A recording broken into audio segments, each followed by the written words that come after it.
Hello there everybody, this is Alex from Hardcorian Guides, bringing my guide for BioShock Infinite on 1999 mode without using any of the dollar machines. Today we are doing level 14, which will be called Emporia. And there is going to be a couple different Emporias we're going to be going to. This is the main first part of Emporia. And Emporia is kind of like a two-part kind of deal, three-part maybe. I don't exactly remember, but there is a downtown Emporia, and then there's this one. So, at the beginning of Emporia, I would recommend having a sniper rifle. If you don't have one, that's perfectly fine. There is a repeater gun that you can pick up, which I do end up picking up anyway because it can be kind of useful. I do have a Hailfire on hand too, so if you have that, that will also help you. But really any gun will help, no matter what. So, the first thing that we're going to have to deal with is a huge wave of enemies. And this part right here is definitely one of the worst parts, I would say, in the game. Worst as in, like, it's pretty tough. Pretty tough to get through. And the best tip I can give you is constantly try to open the tear for the mosquito to come out. So that way the enemies can be distracted just long enough for them to be, taken out by the mosquito. And, of course, long enough for you to actually shoot them while they're distracted. So there's going to be a plethora of enemies that are going to spawn, and I most likely do die. I think I did die. I don't remember. It's been a while since I watched this, so yeah, forgive me for that. So first up, I would recommend coming up over here and like straight onto the right there on that little hill. That's a pretty good spot to shoot from, and always, whenever you're getting shot at, just immediately run back behind the stairs. That way you have some decent bit of cover. There is health around you, so if you do have the same perk that I do, then you can use that to your advantage to get an extra little bit of shield and then, kind of get in there and do some damage. So I'm just essentially fast-forwarding through all this because this is just too much hectic bullshit to deal with. So essentially you can see what I'm doing. I'm just trying to pick off guys, one by one. I keep whipping out the tears. There is a medkit tear. I think it's on the top right of those stairs. It's somewhere around here. I don't remember exactly where, but I could have sworn there was one. Yeah, see, Elizabeth threw me a medkit, which was nice of her. So after I've cleaned out at least probably half the enemies, I made a run for it so I can at least get some more stuff, some more supplies, and just try to get my bearings and get in there just a little bit so I can hopefully get in and destroy the remaining assholes. So this is the part where I'm just going to go in completely, just guns blazing, and kill off like the rest of the few that are here. But you can tell just from fast forwarding how long that fight really took. So my best tip again is to hide up on that top right set of stairs and just pick them off, as you see them coming. Just be patient with it. Don't be like me and just run in and be an idiot. Use the mosquito to your advantage. Use any of the tears to your advantage. There is a water puddle tear that you can use. I don't recommend that one, mainly because it doesn't ever seem to be very helpful. There is cover over here. Again, that's another one that I feel like is extremely situational. And most likely, they'll probably tear you down before you even get that cover going anyway. Well, you'll get the cover up, but then they'll come over here and start shooting your ass and flank you and all kinds of stuff. So it just really seems like a waste of time. And really, to me, the mosquito seems like the best option because, again, it distracts the enemies, so that way you could just go in and kill them. Luckily for me, I did pick up a hand cannon, which was a great offensive weapon. This thing destroys people, and I love it. And I would highly recommend upgrading it, too. It's definitely one of the weapons I would upgrade. At least upgrade the damage, I would say. Upgrade the damage, that way you can, do some real massive damage. And the hand cannon goes great against handy men. Ironically enough, they're both named with a hand in it. So yeah, this thing is extremely handy. So you can waste a handy man without even trying, really. Shoot him right in the heart and you do quite a bit of damage with it. Same thing goes with the sniper rifle. If you got a good bit of distance between you and the handyman and you just shoot him right in the heart with the sniper, you can do some decent bit of damage, though, I'll say that. So, upon entering this room, there are two different ways that we can go. One is a dead end, and one is not a dead end. And the one on the right is clearly not the dead end because, well, they wouldn't force you to automatically use a lockpick unless they use a hairpin lockpick. That way to progress the main story. Sometimes when you see a lockpick in this game, it's typically just an optional way to go. or just an optional thing that you can go to and, you know, get more supplies from. So, and up here is going to be more supplies. Speaking of that, great segue for it, because I completely lost my train of thought of what the hell I was saying. But yeah, over here we got some gear. Looks like, I can't even tell what that is, but you guys can read it. I can't read it from here. Again, I'm just blind as shit. I said something about movement. I know I caught it. At least I thought it said it. But either way, you guys can see it. I don't. So, yay. Most of the perks I get later on in like late game, I don't even equip anyway because I already have all my good stuff already. So to me, it just seems like a waste of time. But yeah, coming into this lockpick room, there's going to be, looks like a, I couldn't tell if that was a heater or not. I think there is a heater somewhere. Heater to me, I don't know. If you guys like it, you like it. I don't. I think it just, I'm not a big fan of the heater gun. It just doesn't do anything for me. I mean, every once in a while I'll pick it up. Yeah, that was a heater. I knew it. But yeah, like I pick it up right now essentially just to show it off because I felt like, you know, hey, if I'm going to play this, you know, if I'm going to do this, I might as well show off all the guns. Give you guys a good idea and a good variety of what the hell I'm doing. And to me, the heater doesn't seem like a very situational weapon. It just seems kind of useless. Like you get one shot off and then you have to reload it, which, yeah, it does a hefty amount of damage. And yes, it can cause people to, you know, burst into flame. But again, keep that in mind. It can cause it because as far as I have seen, I'm not exactly sure on how this works, but I think if you shoot a guy enough times with the heater, or maybe even like a group of enemies, then the chances of them bursting into flames seem to be a little bit higher than if you were to just shoot him directly with one good shot. You know, it wouldn't exactly kill him off, so that kind of saddens me a little bit. There's a cut coming up, I don't know why. Maybe it wasn't actually a cut, it must have been a mistake in the editing. But yeah, this is not even technically the hardest part of this entire level, I would say. Like, when things get really hard is when you have to deal with the whole, like, marketing facility. That thing can be a pain in the ass in trying to get through those turnstiles. You're trying to get over there and get to them. And then we're going to have to, like, double back later to get I think an infusion later. But that will be for later. So right now we have a flagship that decided to drop here. And we gotta waste out a horde of enemies. And I believe there is a automaton that does spawn. And I don't know exactly which side he'll spawn on today, but he might spawn on the left, if I remember correctly.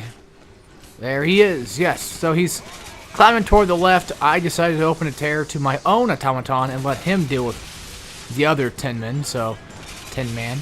Let him take him out. I shoot a few good hailfires into him, which I feel like they don't do much damage, just at all. What I like about the hailfire, though, is I like the fact that you can shoot it in like a giant good burst of 5 and just, you know, you can just nail like basic enemies with it. It's pretty good on basic enemies, but when it comes to like heavier armor set enemies, it doesn't feel like it does much damage, though. Maybe that's just me. I feel like the grenade launcher would be a much better kind of weapon, or that's a grenade launcher. Well, I mean the volley gun. The volley gun or the RPG, I think, would be a much better contender for that kind of situation, as fighting off, you know, the bigger armored guys. And as you know already, most armored enemies sometimes just use straight up, you know, RPGs, so they go hand in hand together, I guess. So there's a sniper in here, there's some sniper ammo. If you want the sniper, take it. If you don't want it, don't. You know, all this stuff is pretty much practically optional to you. I don't think I have it. No, I don't. I have the hailfire still on, so. I don't find the sniper very useful in here. It can be, I'm sure, but I just had no use for it. I said, you know, I'm just going to continue on with what I have now. Because there's going to be like a giant group of enemies that are going to come up later, so having a hailfire to do that good amount of splash damage and knock them on the ground, I think will help. But of course there's going to be an automaton that will spawn later, and he's going to be a pain in the ass to take care of, but yeah, we find a cheese for him. I find a cheese for taking him out, and I'll show you how to do it. I'm not sure if they fixed it in the PS4 version. Probably not. I wouldn't doubt it. I mean, God forbid, how many things did they actually fix in the PS4 version is a good question. You know what's funny? Okay, so watching this now, like watching me play this game now, I feel like this is totally a Duke Nukem weapon. Does it not? I don't know. I get that vibe from it. I love Duke Nukem games, though, but... Well, I say that, but I never played the original side-scrollers, so I can't talk much. I'll say this. I love Duke Nukem 3D. I love Duke Nukem 3D and 64. I've tried playing Land of the Babes. I had no interest in it when I was a kid. Maybe as an adult, I might find some fun to it. I just have to play it and go find a copy, which probably shouldn't be too hard. I can probably just go to, like, my local, you know, store, my game store down here, and maybe my old vintage store, and vintage stock pretty much, and find, hopefully something good out of it. So, yep, there's a safe in here. Get some nice bit of money. You trade in a lockpick for a nice bit of money. You get some lockpicks there. Again, I think the maximum amount of lockpicks that you can contain is 30. I think that's what it is. So if you can't pick up a lockpick, you're probably maxed out. So try to go find a safe or something to break the lockpicks on. Come back, grab your lockpicks, and go. That's my recommendation. Always try to keep an eye on your inventory, which you don't have too much, especially when it comes to ammo. You get plenty of ammo. Elizabeth gives you plenty of money and health, and she keeps you stocked. But when it comes to lockpicks and like hidden items, not necessarily. So just try to remember whenever you see another lockpick, like, okay, so I'm maxed out right now. I'll leave that one here, come back later. If you even can, because sometimes you might get stuck in, you know, leaving the level on accident or something, and nope, there goes your lockpick, so that does kind of suck. I hate that. I really do. Now, this area, I think, is, what, the Salty Clam or some shit? The bar? We'll call it the bar until I can remember exactly what the damn name of the thing was. I'm sure it'll probably... It should tell me. There should be a sign that'll tell me. But we'll see in just a few minutes when it actually comes up. If I get out of here first. Yeah, there's not much in here, really. Not much, really, in the desks either, I guess. So, yeah, this place has pretty much been wiped clean. Good stuff in the safe. And... Oh, it's the oyster. That's what it was. Something the oyster. I don't remember. What's that say? Ah, shit, I can't read from here. So, here's the thing. You have to come back here. Well, you don't have to. It's completely optional. But there is a button, like, near the cash register on the, like, top left side of the corner. Inside of this area right here, inside this bar. But you won't know that, like, right near the register, like, right underneath it and to the left. So you won't know that until you get the voxophone to tell you that, which I think is kind of stupid, to be fairly honest with you. You have to go activate the voxophone. From what I understand, you have to activate the voxophone to, or pick it up, or whichever one it is, to even, you know where that damn thing is. Like, I get the whole vox code stuff. That makes sense. I'm fine with that. I don't have a problem with the vox codes. They're not a big deal. Also, try not to eat all the health here, because when you do come back, there's going to be enemies. At least I think there should be. But either way, just save the health. If you don't need health, don't take it. Save it, and come. If you ever need it again, just come back later and grab it. But of course, since I did beat the guide, well, I guess I probably didn't need those, so we're good. But yeah, anyway. Yeah, like, when it comes to, like, the original BioShock 1, you know, you can go find a button, or you can go find a secret without ever having to really rely on using an audio diary to tell you most of the time. I think there might have been, like, maybe one or two. I don't remember off the top of my head what the hell there was.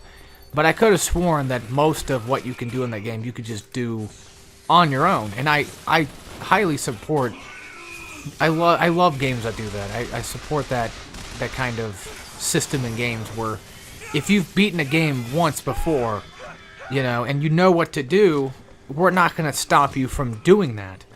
But as it turns out, games nowadays, it's been going on for a long time now, ever since, like, you know, the Call of Duty campaigns have really stepped up the idea that, you know, there's forced dialogue that you have to sit here and listen to. I'm sure there was games before that even happened, but most of the time, you know, some of it can be just straight up forced dialogue shit. Some cutscenes you can skip, but there are times where you'll just shoot somebody and then have like a moral decision going on in the character's head, and then all of a sudden he's just gonna be like, oh fuck it, you know, that's just war for you. And then just go on your merry way. And I hate when games do that. I really do. Like, I get they're trying to invest you into their story. They want you to feel for that character. They want you to understand that this is their story and this is how they want to tell it. Yeah, sure, but it gets in the way when you can't skip it. Like, if somebody was invested in your story, they're not going to skip the game. They're just gonna not skip the cutscenes. They're gonna watch it. And if they accidentally skip the cutscene, well, oops, they'll come back later and do it like I do sometimes. You know what I mean? Like, take for instance, Kingdom Hearts. You always have the option to skip cutscenes if you wanted.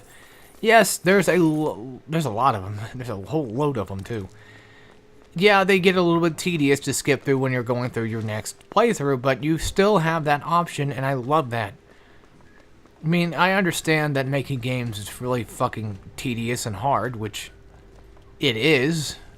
And I really hate when people shit on a game for just stupid bullshit. And, you know, it's like, where did you stand at in this?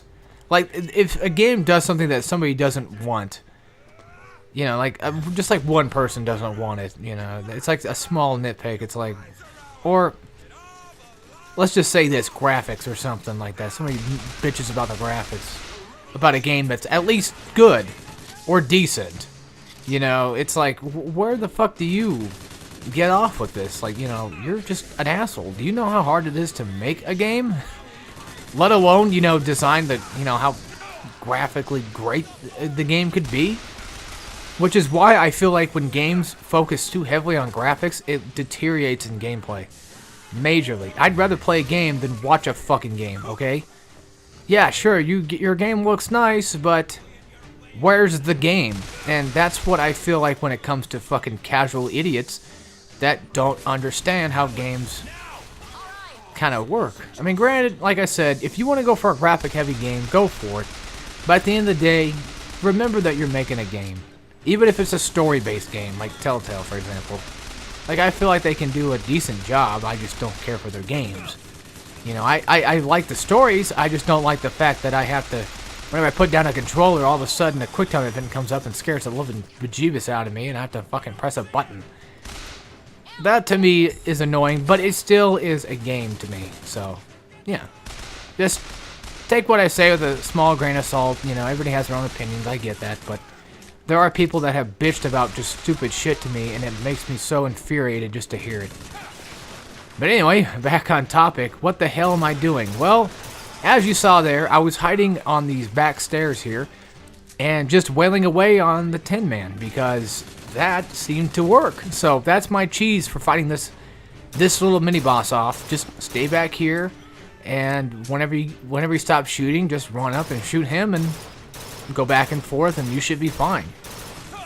Well, hell, honestly, you can do that for most of the enemies in this room. Until you start running out of ammo, and that's when you have to go find some ammo and go pick it up. And this room right here is very dangerous, especially in the back part of it.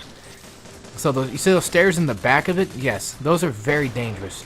And what I'm doing right now is completely idiotic and should not be done by anybody but a professional. So, I'm just kidding. It's stupid, yes, but you can be a complete and total scrub lord and still do this. Like I am. I'm a complete fucking scrub. The only reason I took that chance to run in there and get a nice shot off is because I have a shotgun and it has some pretty decent damn damage. Plus, I have the shielding on my health, so that way I can get in there and get out and be fine. Same thing, like if I took enough damage, I can just kill an enemy if I get too low, and bam, what do you know? More health, right back. So, it's not really that bad, honestly, for me to do, because I have the perks to do it. If you don't got the perks to do it, just be patient, stay back, pick them off. Burst gun kind of sucks ass, I know. It can be useful, I'm sure, if you find some good use with it, but I don't have any use for it, so that's just me, though. I'd rather use a shotgun than a burst gun, to be honest with you. I'd never felt like the burst gun really did damage. I don't know why, it just feels too damn weak. I mean, granted, you know, you can upgrade it, but hey, whatever. So, what the hell do these damn Tesla coils do exactly? To be frank with you, even I don't even know half the time. I think you're supposed to shoot them with shock jockey, but sometimes I feel like you don't have to, and they still shock enemies that come around it. But to me, they never felt like that much of a good environmental hazard. If it's something you use and it's something you're good at using, go ahead and by all means use it. Again, I promote the fact of using anything in this game that you can use to your advantage to beat it. Whatever you know well, do it. You know, watching my guide, my visual guide here is only here for those that really need the help for it. Now, I saw there I shocked it and it looked like it shocked some enemies, so I'm not exactly 100% sure if you have to shock it yourself, but anyway, yeah, my guide right here is for those that are having, you know, so much trouble with their own strategies that they need to go watch my strategy in order to do it. But granted, this is YouTube. I'm sure there's thousands of other videos on here on the internet that will probably show you how to do this part better than I'm doing. And I just take too damn long to actually record and upload these videos and edit them because I'm just a lazy fuck. Yeah, if you want to know why, I got distracted with playing fighting games, so that's going to be going on for a while. I should have had this guide done like a month ago or two, and I've been doing nothing but slacking off. And granted, after this, we still have, I think, 17 more videos, or no, 3 more videos to go, so that's not too bad. And I really need to start pumping these out. Usually I pump them out like once a week, and my About Me section actually says that I do that, so hey, you know, I told you guys, you should have read the About section on my channel, wondering what the hell I'm about when I upload. So yeah, that's my typical upload schedule, is like once a week. I know that people ask for these guides, and again, I do apologize for those that really want to see these and get these things done, but you know, I go at my own pace, so nothing I can really do there. I can't help you there. I mean, you know, if you suggest a guide and you be nice about it, you know, I'll probably take it up as an offer, or maybe even like comment back telling you like I don't think I'm ready for that yet or something. So, but this was a mantle I had to take up and I had to do. I knew for a fact I had to do this at some point in my lifetime, and it's a good thing I'm doing it now and at least getting it over with. So we should be more happy that I'm actually doing it instead of just not doing it. Because if I wasn't doing it, I would be probably not doing it for a while. That's the thing. You gotta keep in mind, folks, I get tired of just the same guide for too long, to be honest with you. That's why, like, when it comes to doing RPGs, I might not do a whole lot of them because they take too damn long to beat. And honestly, having to edit so much content just seems like it'd just be a pain in the ass to me. And whenever I do Kingdom Hearts 2 on proud mode, which will be easy enough for me to do, I should say. It can be tough, but it'll be easy for me to do. Same thing with critical mode. It's tough, but I can do it. But yeah, like whenever I start doing those games, I might just end up leaving in the cutscenes, as in like skipping the cutscenes. That way I don't have to edit out so much crap like I did in the first game. Thing is, like, I need to get to Rechain of Memories and beat that on proud and show you guys how to do that instead, because that's technically the second game that's the runner-up. So if I can beat that, then I'll have to do a guide of that one instead. Well, shit. Honestly, I'd rather just do Kingdom Hearts 2 and just skip Rechain of Memories, but hey, you know, if I have to do it, then we'll see. I'll give it a shot, I guess. That doesn't mean I'm gonna do it just yet, guys. That doesn't mean I'm gonna do it. It just means I'll try to beat it on proud, and if I'm unsuccessful, and if I don't know any good strategies on how to beat the game, which, granted, all you really need to do is just lethal frame the fuck out of every boss you find, then I don't know. I guess I just suck. So, oops. I'm a terrible guide channel, but that happens. And then after I do BioShock Infinite, I plan on doing Luigi's Mansion straight after. And at some point in time, David has... I know he's mentioned this before, and he's waiting on my ass to hurry up, which... Granted, I mean... He's got plenty of other stuff to do in the meantime. So, yeah. Me being lazy is not too much of a big deal, really, and it shouldn't be. But, you know, he wants to do Pikmin 3 for you guys, so... We'll see that in the near future. Whenever I get this goddamn thing done. But hey, again, be glad that I'm actually doing this. I'm not saying be grateful. Don't be grateful for my videos. I'm not saying that. I'm not a fucking douche. I'm just saying, like, you know, just be a little happy. Like, if you watch my content, be a little happy that at least I'm trying to get some things done. But I'm not the best, but I never said I was, so unless it's a joke. But yeah, right here, this part is really damn tough because essentially you're being pinned down by 2 snipers at the same time. And of course, if you want to tell like what the hell a sniper is, you could just look at the glowing light and then just shoot him. I would recommend going for the one on the bottom first rather than the one on the top, and then just skyline if you're lucky enough, like me. Or just don't be retarded like I am, actually. You know what? Scratch that. Don't do what I did. Just stand cover, hide behind cover, and just get off as many pop shots as you can. Build up that cover and just lay waste to these guys. Granted, you can pick up their snipers too, which is nice, but again, I don't have any reason for it. I think the carbine works wonders and works magic on here, so that's just me. Alright, so coming into this toy store here, once we go downstairs, there's going to be a voxophone. The same voxophone I was talking about earlier. And once you go down there and grab the voxophone, enemies will spawn. I think they have shotguns. So be prepared for the worst that might happen. And grab the gear if you want it, if you need it, whatever gear it may be. It might be good for you, might be good just in general, I don't know. Again, excuse me, most of the gear in this game is typically random, so honestly having... Hold on, just a sec, folks. Okay, sorry about that. I had to mute my mic for a bit and clear my throat. But anyway, so these guys are going to come down and be prepared for that. Once you grab this voxophone, I would say listen to it just in case. I don't know if it will actually register or not. I would say just do it. Unless you know for sure that you don't have to, then go ahead. But I feel like you might have to, so I did it anyway. And then just when these guys are coming down the stairs, take them out just like so. Try to cut them off before they completely come down the stairs, because if they do, they're going to flank your ass and they're going to hurt your ass. Having Bucking Bronco definitely helps. That way you can just stun these guys in air and not have to worry about them too much, because they're just simple guys. They're not that bad. So here I am being a complete and total idiot, wondering like, where the hell's the button? Well, you stupid fuck, it's actually back at the damn bar that you were at before. This is me being a complete and total dunce. I don't know why I thought for some reason that staying here was a good idea. It wasn't. It wasn't. I was being stupid. I don't even know if I even listened to the voxophone. I might actually just click it back on and listen to it again to find out where the fuck to go. Or maybe maybe it clicked in my head all of a sudden that I figured it out. I'm like, wait a minute. This ain't right. No, it didn't click. Okay, so yeah, this is me being a complete and total moron, and I apologize for this. It happens. We all make mistakes, so yeah. Nice little pistol there. Again, pistols can do some damage if you get it going enough. If you upgrade it enough to do that. Oh my god. God damn.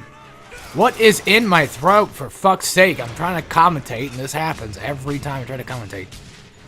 Oh, Lord. Okay, so I have a volley gun, which is nice. That can take out a good group of enemies. Now, just so you know, if you're going to head back, if you're going to double back, first you have these assholes to deal with. So, there's them. Then, you have a nice group of enemies to take out. Guess there was one still alive. Well, now he's gone, so fuck him. Head on out, and you're going to have to fight, I think, armored enemies now. So, be careful. Be on your toes, because these guys are going to try to hurt you. And if you got medkits out, that's great. Keep them out. Okay, maybe they haven't spawned yet, which is weird.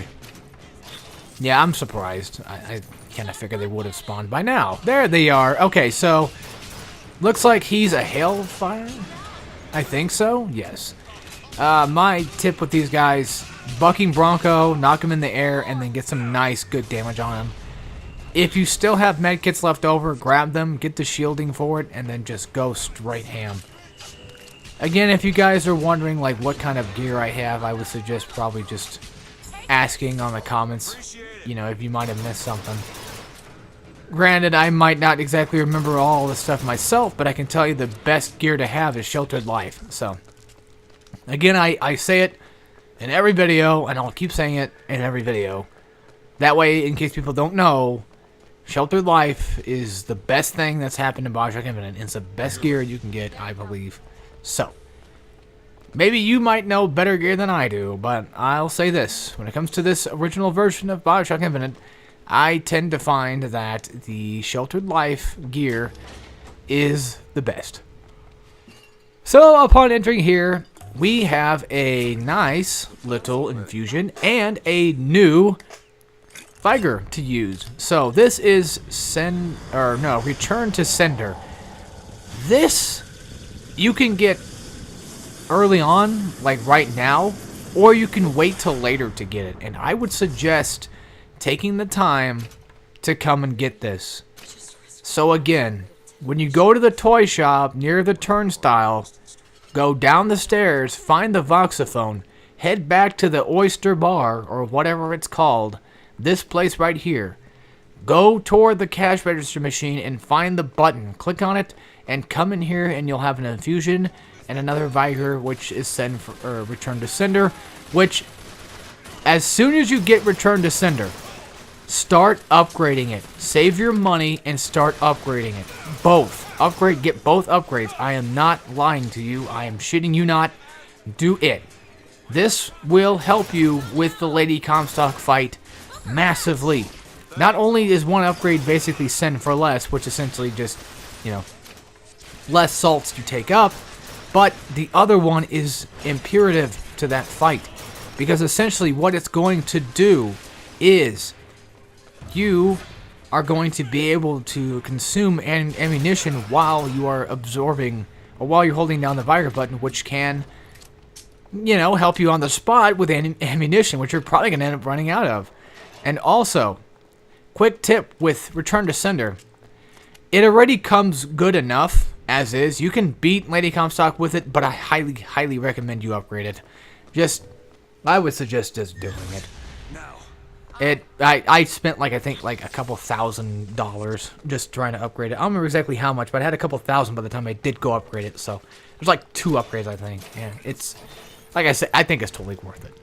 But essentially, you have 2 different abilities with it. You can press L1 or, your Vigor button for whatever system you're playing on, and it will send a small shield that'll float around for just a little bit of time.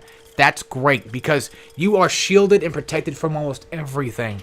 And it's a great, great system. It's basically just, whatever that perk I have on. It's pretty much just that, but it goes away a lot faster. And then if you hold it down, you can charge up bullets and send it back as a bomb, or implant it to suck up bullets, which I'll show you in the final episode how I take care of that. So, anyway, guys, that's the end of this episode, and I hope you all enjoyed, and I'll see you all next time when we play some more BioShock Infinite on 1999 mode without using a dollar machine. So, as always, take care, everybody. Also, this code was from BioShock 1, so that's a little reference. Yeah, anyway, see ya.